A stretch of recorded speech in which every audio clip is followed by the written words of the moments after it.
everybody. It is still the month of love and romance, so today we're talking about sucking face. I love writing kiss scenes because I love reading kiss scenes. They are immersive and they're romantic.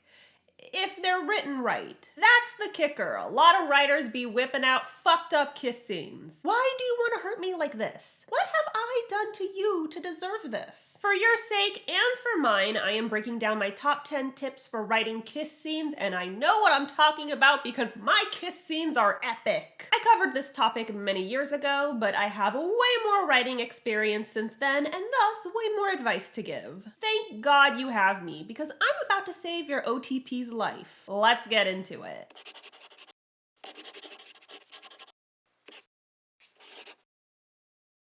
Before we get started, a huge thank you to Milanote for sponsoring today's video. Milanote is an easy-to-use tool that allows you to organize projects and ideas into visual boards. It's not the same as traditional software, which typically exists as a linear document. Milanote works like a studio wall or a poster board, which makes a lot more sense because creativity is anything but linear. Milanote allows you to take your mess of ideas and move them around however you please, which is perfect for organizing your thoughts, brainstorming, and for acting as a creative hub for whatever you're working on. I literally use Milanote every single day. I am obsessed with this platform. I use it to plan my YouTube content, for mapping out my newsletter, and of course I use it to brainstorm all aspects of my writing. This includes world building, plotting, structuring my chapters, and crafting each and every scene, including saucy kiss scenes. If you want an easy-to-use platform that can help you craft your novel and organize your chapters, I definitely recommend Milanote. You can even share your boards with your critique partners and leave comments along the way. And even better, you can use Milanote for free. $0, nothing, no money, free. Did I say free? If you want to get started creating your characters or organizing your entire life, check out Milanote. I've got a link in the description below. Check it out for free, and if you're super hyped about it,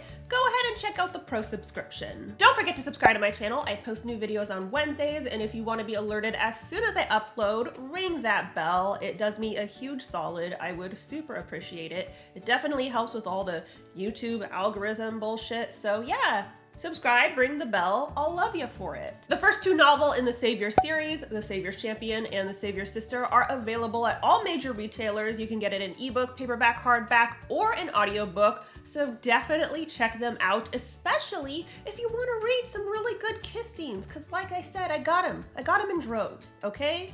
They're linked below.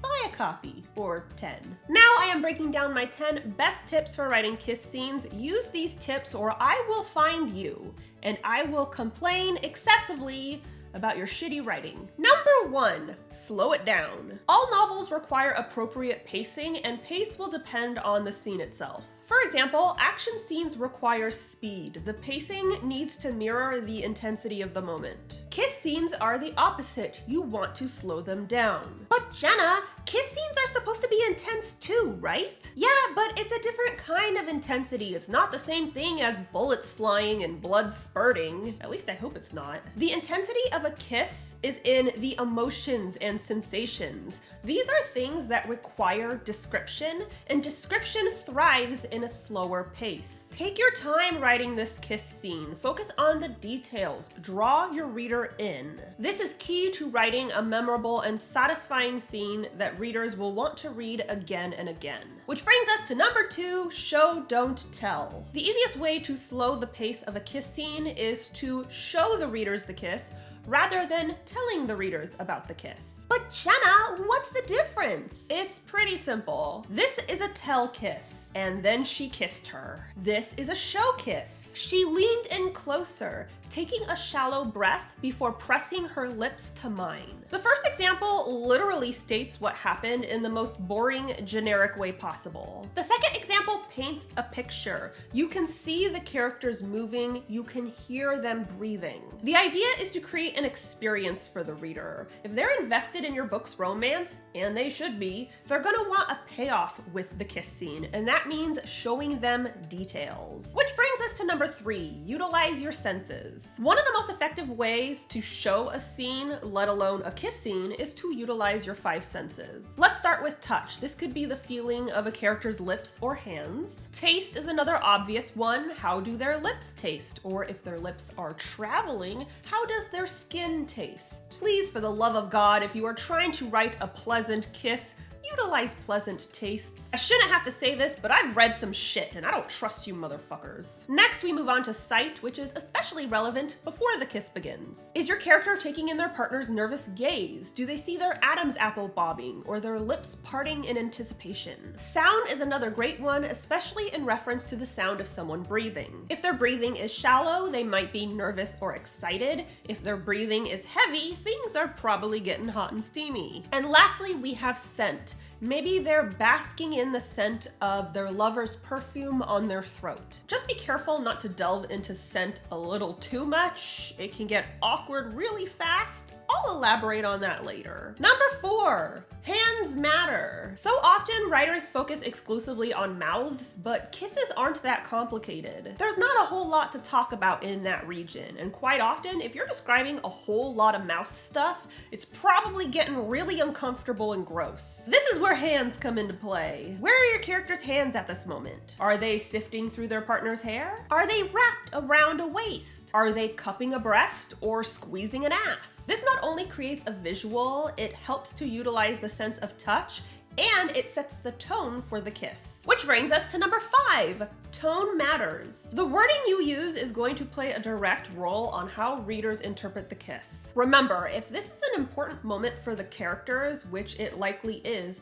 then we're not telling. We're not going to say it was a romantic kiss or it was a sexy kiss. We're relying on descriptions and visuals instead. That means you need to be extremely careful about your word choice because it's going to do all of the telling for you. If you describe a kiss as delicate, it immediately creates a soft tone. Depending on the other words you use, this could mean the character is nervous or hesitant, or maybe they are expressing deep care for their partner, treating them as if they're precious. Which is fantastic if that's the tone you're going for, but a pretty big whoopsie if your goal was raunch and sex.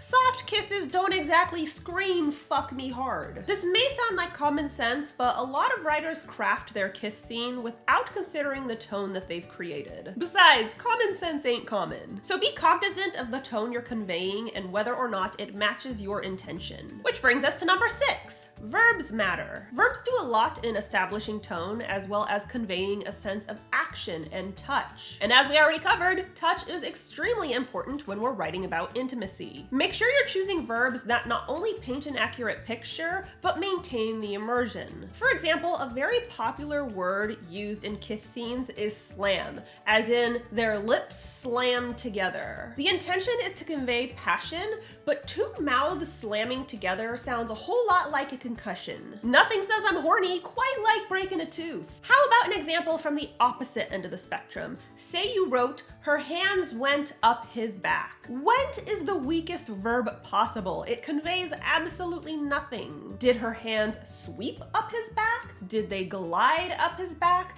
Did they climb up his back? These verbs are great because they create visuals and establish tone. Sweep could be swoony, glide could be gentle, climb could be horny. Bottom line is your verbs are going to do a lot of storytelling for you, so don't fuck them up. Number 7, get inside your body. Anytime you're writing an emotional scene, it is super important to get inside your body. Think about how you would feel in this moment, and I don't mean a strictly emotional sense. I'm talking about your bodily reactions and functions. If you're getting to kiss your crush for the very first time, is your heart pounding? If you think the love of your life might kiss you at any moment, are you holding your breath? If the kiss is getting hot and heavy, describe that feeling. The heat surging beneath your skin, your heightened focus on your partner's body. These types of descriptions are what make a reader feel transported. They can't feel the love interest's lips, but they do know what a racing heartbeat or what shallow breathing feels like. This tip is the cherry on top of every kiss scene. It goes a long way in making a kiss scene be rereadable, so please, please, please do not skip it. You will you'll thank me later. Number 8, don't make it gross. Kisses involve mouths, and mouths are one of the dirtiest places on the human body. When you consider a part of the body that's slippery and sometimes smelly, it's really easy to take something sensual and turn it into a disgusting mess. Take, for example, describing a kiss as very wet.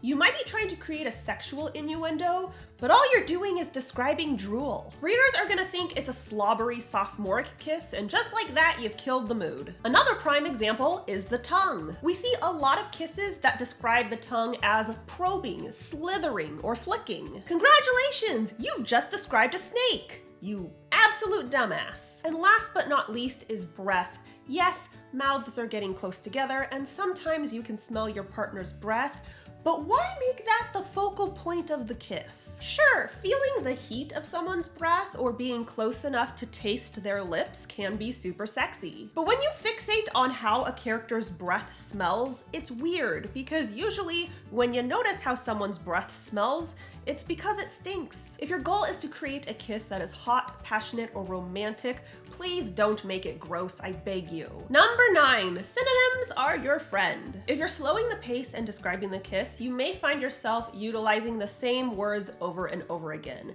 namely kiss, hands, and lips. It's not a good look to use the same words excessively. Yes, you'll probably use them more than once, but you don't want to overdo it because that's what makes your writing clunky and robotic. This is where synonyms come into play. If you've said the word lips too many times, it might be a good time to use the word mouth or tongue. If you've said the word kiss a lot, you can instead describe their lips pressing together or their bodies closing the space between them. If you've been talking about hands too much, switch to fingers or fingertips, or just describe what the hands are doing. For example, instead of saying he put his hands on her hips, you could say he gripped her hips, which is sexier anyway. This isn't something I worry about when you're first writing the kiss scene, but once you're going through the self-edit, this is when you can pay attention to these details. See what can be swapped out for synonyms in order to keep the scene fresh and impactful. And number 10, not all kisses are created equal. Some kisses are soft, some are deep. Some are romantic, some are flirtatious. Some are shy and some are bold. Some are sweet and some are raunchy. And let's not forget,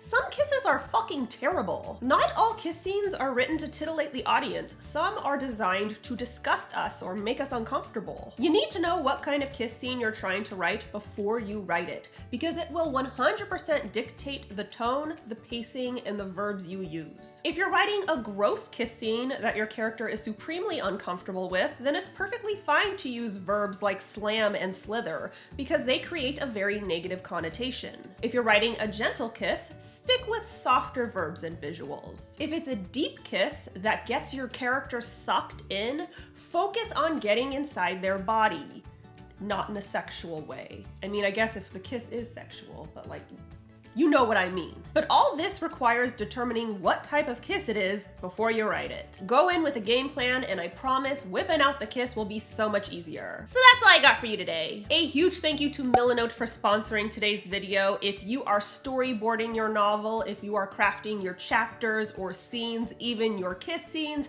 I cannot tell you how much this platform has done for my writing process. It's made it so much easier and so much more organized. Even better, you can try out Milanote for free right now. I've got them linked below.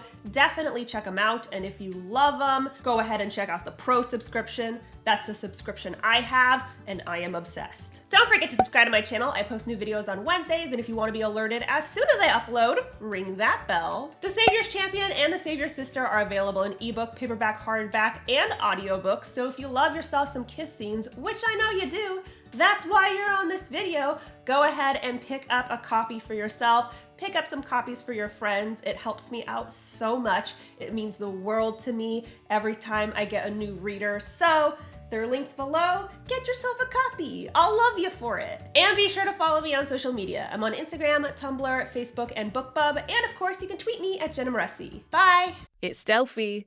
Get off your lazy bum and subscribe to Jenna's channel. Ring the bell while you're at it. I know you were thinking about it already. I see it in your eyes. Come on, live a little. Subscribe.